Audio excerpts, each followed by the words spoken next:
O blog cafénapolitica.com.br e a TV Cidade Livre de Brasília, canal 8 da NET, trazem hoje o deputado delegado Protógenes.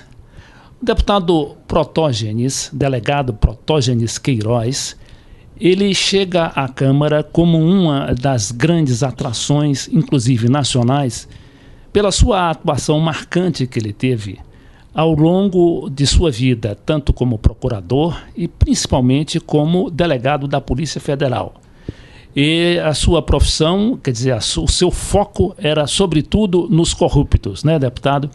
Eu soube que o senhor nunca prendeu um pobre e sempre estava em cima dos corruptos. E essa é verdade? O trabalho de combate à corrupção é um trabalho permanente, constante, perene, e que é um trabalho voltado para a proteção do Estado, sobretudo dos interesses nacionais vinculados aos interesses da população. Então, um registro, né, que o meu caro jornalista disse bem logo nesse início de bate-papo, é que eu nunca prendi nenhum bandido pobre, só bandido rico. Aliás, registre-se que a grande população carcerária que estão nas cadeias públicas e estão nas penitenciárias são vítimas desse sistema corrupto implantado no Brasil.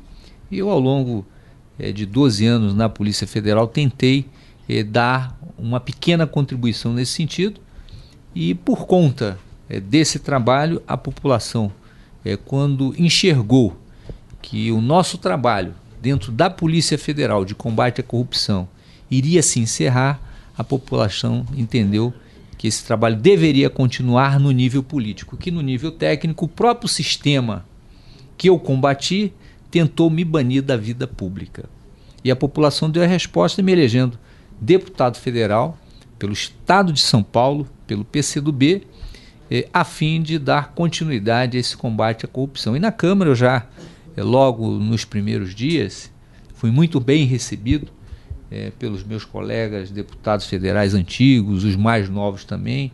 Havia-se uma sombra de temor, mas logo dissipado na primeira semana, porque os olhares se voltaram para as propostas concretas que foram benéficos ao Estado brasileiro e ao povo brasileiro, que foi a apresentação do Projeto 21, elevando os crimes de corrupção para serem penalizados iguais aos crimes contra a vida, ou seja, aplicar-se a pena de 12 a 30 anos, ou seja, igual a quem mata um desafeto, a quem tira a vida de uma pessoa, que deveria ser apenado até com mais gravidade, aquele agente público, aquele prefeito, aquele vereador corrupto, aquele deputado corrupto, aquele administrador, governador, secretário de Estado, que desviou dinheiro de merenda escolar, que desviou dinheiro da área da saúde, que causou a morte e o mal de milhões de pessoas, de crianças, de jovens, de idosos.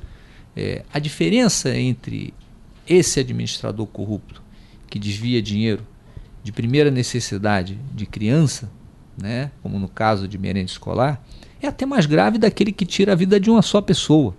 Então, dentro do nosso sistema constitucional brasileiro, a pena maior que nós temos no sistema é 30 anos. Então, eu apresentei para esse administrador corrupto, esse político corrupto, pegar 30 anos de cadeia também. Agora, deputado, a sua caminhada, a gente vai chegar nos seus projetos, que não tem só esse, tem outros também em relação ao crack, né? Tem a sua participação também na reforma política, mas eu gostaria de, nesse primeiro bloco, conversar um pouco mais sobre a sua vida, né? A sua vida profissional como defensor, né, das minorias, defensor do cumprimento da lei. O senhor pagou um preço alto, né, para chegar aqui, né? Depois daquela operação Satyagraha, né, que a gente tem até uma dificuldade de pronunciar porque é um nome indiano, né? Resistência pacífica e silenciosa. Foi uma expressão cunhada por Mahatma Gandhi na época da colonização inglesa na Índia, onde se viu ali a opressão, a violência contra o povo indiano, que era um povo sofrido e que vivia em um estágio contemplativo, ou seja, rezando, pregando a paz. E por outro lado tinha ali os ingleses muito bem armados, muito bem alimentados, oprimindo esse povo. E Mahatma Gandhi resolveu ser o grande líder e lançou essa grande estratégia. A resistência tinha que ser pacífica e silenciosa e saíram vitoriosos. Então o nome foi inspirado nessa resistência pacífica e silenciosa que o povo brasileiro tem que fazer em relação ao combate à corrupção. Esse nome que ficou também nacionalmente conhecido, né, que é Satyagraha. Satyagraha é um nome em sânscrito cunhado por Mahatma Gandhi. Então, deputado, nessa operação Satyagraha, ela pegou muitos peixes graúdos, principalmente não só políticos, mas quem financia os políticos. Quer dizer, foi diretamente, né, na corrupção, foi um tiro assim no olho da corrupção. E por isso o senhor teve esses problemas aí, inclusive profissionais, né? Porque foi pressionado a se licenciar da Polícia Federal. Esse sistema, nós atingimos com esse trabalho de atividade policial, onde nós investigamos para mais de 20 pessoas, atingimos o coração da corrupção no Brasil, atingimos o sistema corrupto brasileiro. Isso incomodou muita gente. A própria estrutura de poder se sentiu incomodada e de uma hora para outra houve a tentativa de inversão de valores, ou seja, os investigadores passarem a ser investigados e os investigados passarem hipoteticamente a ser vítima desse sistema corrupto. Coisa absurda, jamais vista na história desse país. Por quê? Com imagem e áudio da propina em que o banqueiro bandido condenado Daniel Dantas e seu grupo ofereceram aos policiais da minha equipe, e essa importância nós apreendemos parte desses recursos, que daria ao final em torno de 5 milhões de dólares, ou seja, equivalente a 10 milhões de reais, para uma operação policial ser paralisada, ou seja, a população brasileira não ia descobrir esse grande esquema criminoso em que continha grandes autoridades na República envolvidas. Então por isso é que houve aí essa tentativa de inversão de valores e a população deu troco. Me trouxe ao Congresso Nacional na condição de deputado para dar continuidade a esse trabalho. Sofri várias perseguições, eu acumulei na minha carreira de policial federal ao longo de 12 anos nenhum processo administrativo, mas com a Operação Satyagraha eu bati o recorde da minha instituição de acumular quase 30 procedimentos administrativos, todos destinados a me demitir da carreira de delegado de Polícia Federal. Além de 4 processos criminais, entre investigações e processos criminais, também na tentativa de desqualificar o trabalho que foi executado. Mas nada disso vingou. Hoje, praticamente, esses procedimentos encontram-se... O senhor também teve outro problema quando foi eleito deputado e parece que queriam impugnar a sua diplomação. Não, a tentativa era que produzir uma condenação a fim de me colocar no rol dos fichas sujas, mas só que eles não conseguiram. Essa condenação ela saiu depois do resultado proclamado, houve aí uma absurda tramitação nesse processo que está sendo questionado hoje no Supremo Tribunal Federal, uma condenação que foi realizada sem prova nenhuma, sem conteúdo técnico nenhum. E isso, surpresas virão nesse processo junto ao Supremo. Agora as surpresas vão vir. Durante a instrução criminal de primeira instância, nós guardamos um pouco da nossa defesa, um pouco dos instrumentos que nós tínhamos, que vão ser utilizados agora na Suprema Corte, e o Brasil vai se surpreender e o país vai ficar muito satisfeito com o que vão assistir. Agora, a gente percebe uma certa novidade, né, nessa questão do combate à corrupção.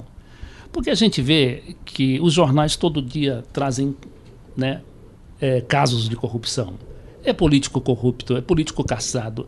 E todo dia essa coisa sempre acontecendo, né? Sempre tem um corrupto. Agora, ultimamente, tem uma deputada envolvida em recebendo dinheiro, né? Tem um vídeo mostrando a deputada recebendo dinheiro.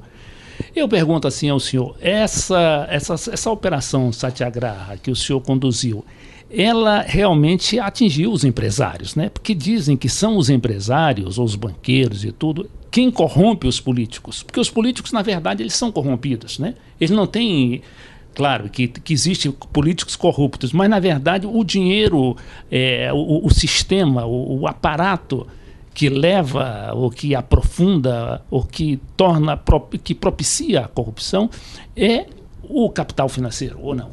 É preciso deixar claro, né? Dentro do setor financeiro, dentro do segmento bancário, existe um setor que colabora com a economia do país, que colabora com a produção do país. Agora, existem elementos, bandidos, infiltrados na atividade empresarial, na atividade financeira e na atividade bancária. Não podemos dizer que nós investigamos empresários, nós investigamos bandidos infiltrados no segmento empresarial. Mas são empresários e tem nomes, né, inclusive de empresários. São bandidos infiltrados no segmento empresarial e produtivo do país. Então, empresário produz para o país. Empresário do segmento bancário, do setor financeiro, do setor produtivo que produz e faz crescer esse país. Então, temos que dissociar. O que foram investigados e presos são bandidos.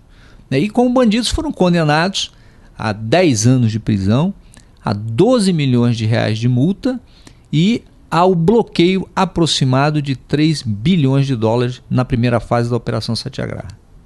Agora, a operação foi realmente estacionada? Ela está estacionada? Ela foi suspensa ou foi cancelada? Não, a primeira fase foi concluída. Eu concluí a primeira fase com uma condenação de primeira instância que está ainda em apreciação nas instâncias superiores recursais, mas que vai confirmar porque contra fatos não há argumentos e contra provas que é áudio, imagem e de pessoas não tem argumento, porque a proposta, o oferecimento das ofertas, o tráfico de influência desenhado dentro da Operação Satyagraha são provas irrefutáveis, são provas que elas jamais serão combatidas ou jamais serão desqualificadas no instrumento processual. E por isso é que houve logo uma condenação e eu entendo que os tribunais superiores vão recepcionar essa condenação, vão confirmar, né, que pela primeira vez nesse país se condenou um banqueiro bandido a 10 anos de cadeia. Qual banqueiro que foi condenado a 10 anos? Qual banqueiro foi condenado a banqueiro bandido condenado a pagar 12 milhões de reais de multa? Esses 12 milhões poderiam ser revertidos para as crianças pobres, humildes, para compra de merenda escolar, para compra de medicamento em pessoas que estão em hospitais precisando, ampliação da rede hospitalar. O bloqueio de 3 bilhões de dólares poderiam ajudar as vítimas de catástrofes no nosso país. Então, isso tudo foi uma pequena contribuição que nós demos no nível técnico. Agora nós vamos criar instrumentos que fortalecem essa nossa atividade, essa nossa luta. E é por isso que nós vamos ampliar a luta, até no combate ao narcotráfico, no combate ao consumo do crack, a prevenção do crack, né, que está destruindo a nossa infância e juventude, e também uma contribuição singela na Comissão de Esporte, que é fiscalizar as obras da Copa do Mundo 2014 e as Olimpíadas de 2016. Nós vamos continuar essa conversa daqui a pouco, logo depois deste pequeno intervalo.